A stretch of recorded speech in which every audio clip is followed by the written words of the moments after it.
Sabe, existe uma força silenciosa mesmo, que pode ser a diferença entre o sucesso e o fracasso dos nossos maiores planos.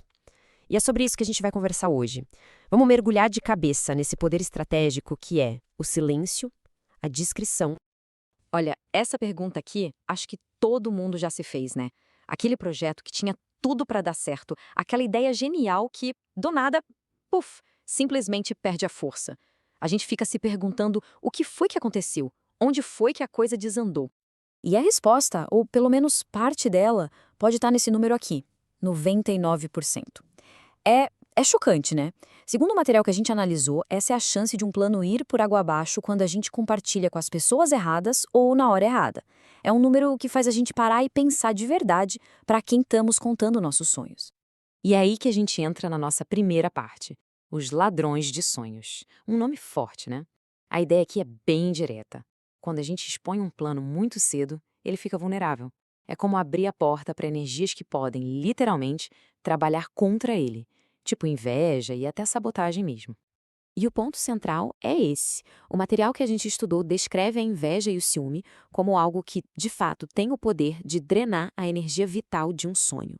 Pensa assim, um objetivo que ainda está nascendo, ainda é frágil. Quando a gente expõe, ele vira um alvo fácil para toda essa negatividade. E olha, isso não é papo furado, não é teoria, é vida real. Dá uma olhada nesse relato do Ed Ciatti. Ele conta que ia ser promovido, super animado, foi e contou para alguns amigos, um deles foi direto no diretor. E aí, adivinhem o que aconteceu com a promoção? Foi para o espaço. Simples assim. E a história, infelizmente, se repete.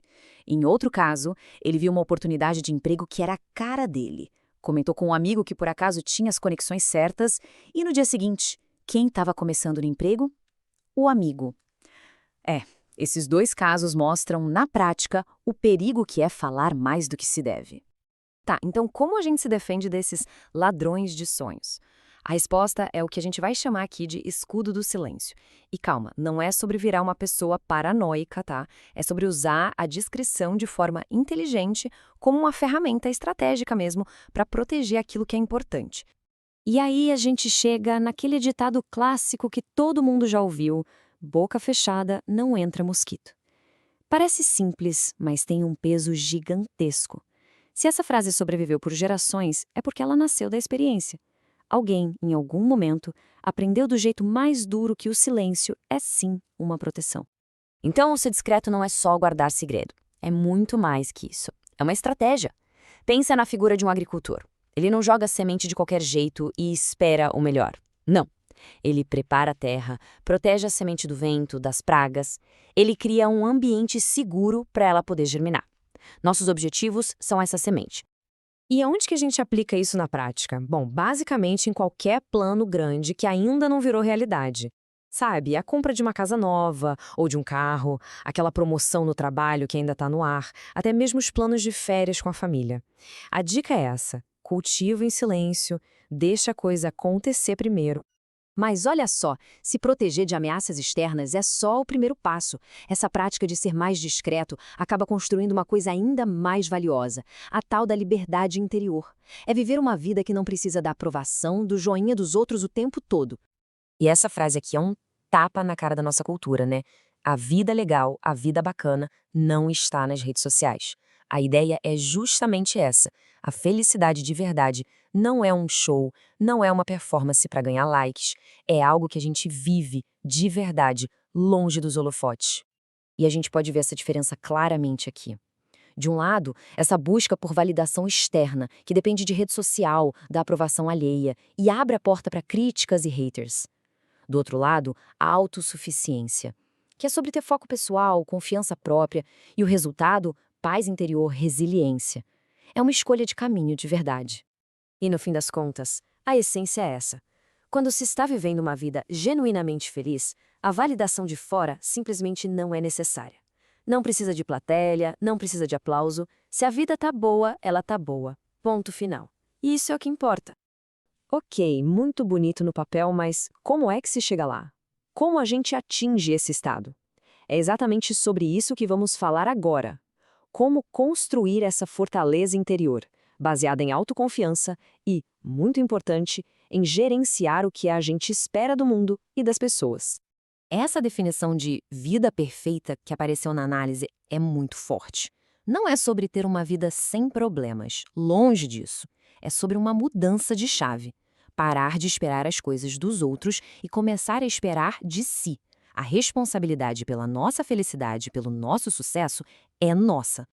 E como se constrói essa fortaleza? Bom, o material sugere um caminho prático, em 3 passos. Primeiro, e talvez o mais difícil, criar menos expectativas sobre as outras pessoas. Segundo, começar a acreditar mais na própria capacidade, no próprio taco. E terceiro, foco total nos próprios objetivos. É um treino, um processo constante.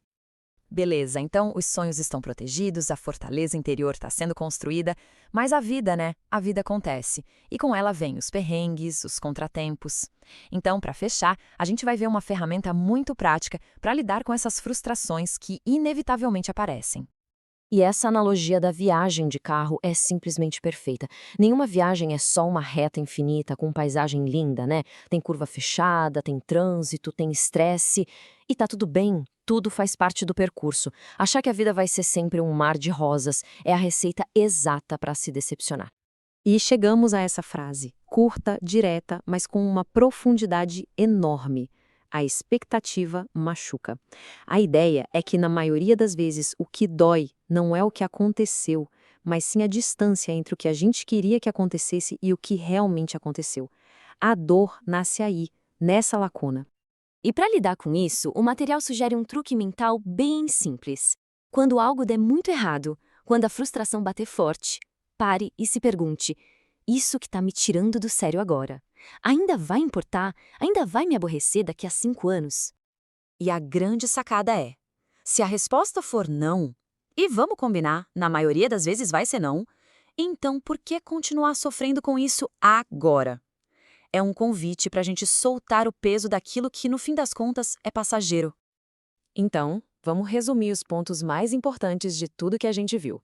Primeiro, use o silêncio como um escudo para proteger seus planos. É fundamental.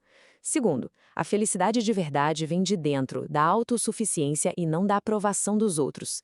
E terceiro, as frustrações fazem parte do jogo. Aceite isso e gerencie suas expectativas para ser mais resiliente. E para a gente encerrar, fica essa reflexão no ar. Depois de toda essa conversa, qual é aquele sonho grande, aquele plano super importante que a partir de hoje merece ser cultivado em silêncio?